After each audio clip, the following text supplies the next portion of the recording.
pagkawala ni Ruby, patuloy ang dalangin ng pamilya Barameda na muli nilang makakapiling ang bunso. Ang tanong namin, tinatrato ba siya na maayos? Sinasaktan ba siya? Kumakain ba siya? Saan ba siya natutulog? Puro ganun lang. Hanggang sumapit ang Mayo 2009, sumuko sa mga otoridad si Manuel Montero at umaming sangkot siya sa pamamaslang kay Ruby Rose. Si Montero ay dating operations manager ng Buena Suerte Jimenez Fishing and Trading Corporation o BSJ, kumpanyang pag-aari ni Lope Jimenez na tiyuhin ng asawa ni Ruby Rose.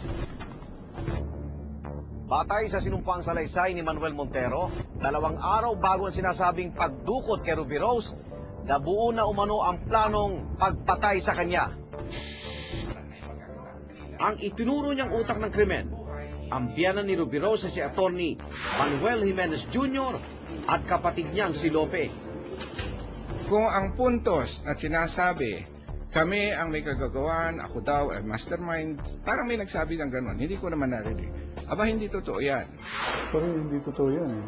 He denied it vehemently.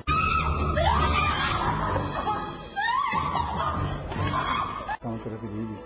It was improbable na magkutsabahan siya ng husband ng brother niya, Attorney Manuel II, because may considerable differences silang dalawa. For many years, hindi sila nag-uusap. Nung time na nawawala si Ruby, ingat na ingat ako sa mga salita ko. Dahil natatakot ako baka may masamang mangyari sa kapatid ko. Pero ngayon, alam ko, mamamatay tao sila. Ayon kay Montero, umaga ng March 14, 2007, inabangan ng 3 niyang kasamahan si Ruby sa bahay ni na Third sa BF Homes, Las Piñas.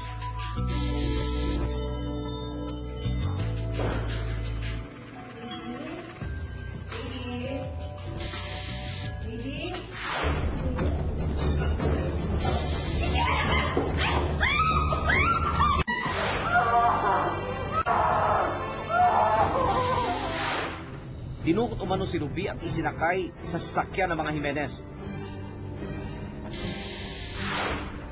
Kinilala ni Montero ang mga kasamahan bilang sina Eric Fernandez, Leonard Spike Descalzo at Robert Ponce alias Obet. Taong mga tauhan ni Lope Jimenez sa BSJ. Tumulak ang grupo patungo na Botas, tangay ang kotse ni Ruby.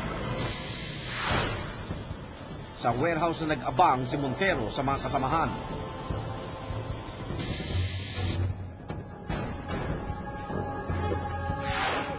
Kinausap pa umano ni Montero si Ruby Rose.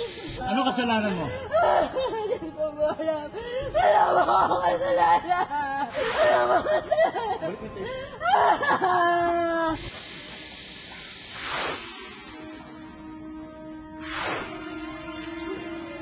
Pagkagat ng dilim, gamit ang lubid, sinakal di umano ni Spike si Ruby hanggang malagutan ang hininga.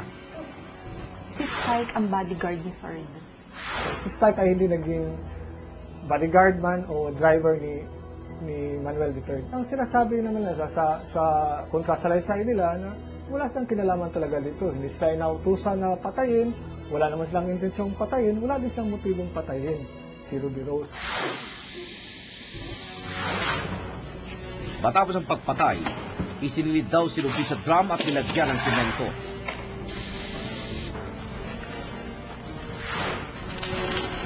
Inamin ni Montero sa kanyang affidavit dahil siya mismo ang nag-welding sa steel case na pinagsidlan ng drum. Kinarga nila yung steel casing sa skip boat at dun sa dagat nila hinuli. Montero could commit a crime without my client knowing it. Kasi kontrolado niya yung mga taong lahat yun. So, walang krimen nangyari na sila may sangkot sila sa krimen na sinasabi nila mga Baramedas.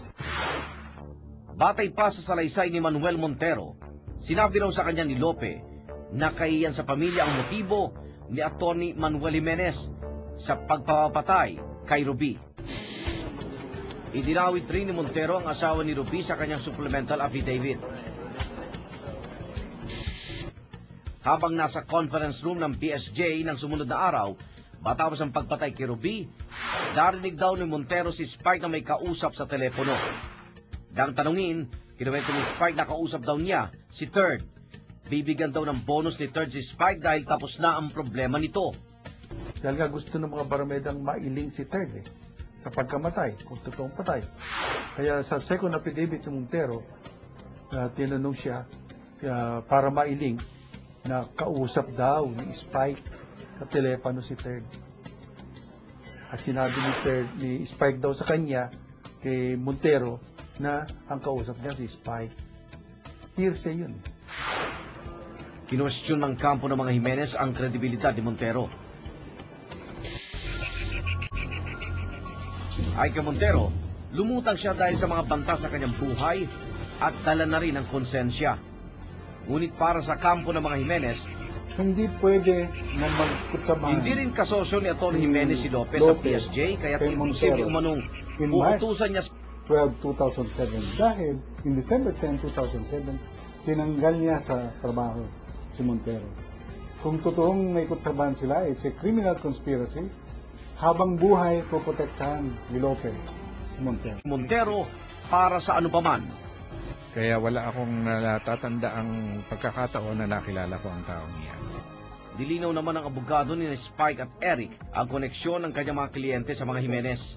Si Eric po ay isang driver ng BSJ at sa minsan nag-drive din para kay Mr. Lope Jimenez.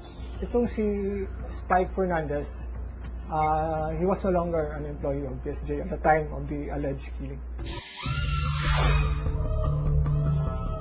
Ang dahilan umano ng pagdawit ng Montero kay Eric at Spike, Pagkaalam nila na sila kasi ang nagsumbong sa management ng BSJ tungkol sa mga pagnanakaw ni Montero doon sa mga sakop pa niya. Hindi namin alam kung anong gulo meron sila. Ang importante sa amin, na ibalik sa amin si Rubio. hindi dumulog sa DOJ si Obet para maghain ng counter affidavit. Hindi pa rin natutukoy ng pulisya ang kanyang kinaroroonan. Sa paglutang ni Montero, tinuro niya sa otoridad ang lugar na pinagtapunan raw ng nasabing steel case. Ika-10 ng Hunyo ng taong ito, nang tuluyang maiahon ng mga operatiba ng pulisya ang isang steel case sa Navotas Fishport. 2 araw ding ginalugad ng Special Operations Group ng NCRPO ang naturang steel case. Ayon kay Montero, ang bangkay na nasa loob nito, walang iba kundi si Ruby Rose Barameda. Ang Philippine National Police, naninindigang si Montero ang susi sa kaso ni Ruby Rose. Imagine lawak-lawak ng Manila Bay. May turo kung nasaan yung bangkay. May drawing sa amin kung ano ang hugis. At may turo din kung paano. Huwag yung papaluin dyan habang binubuksan. Nandyan ang ulo niya. Very accurate.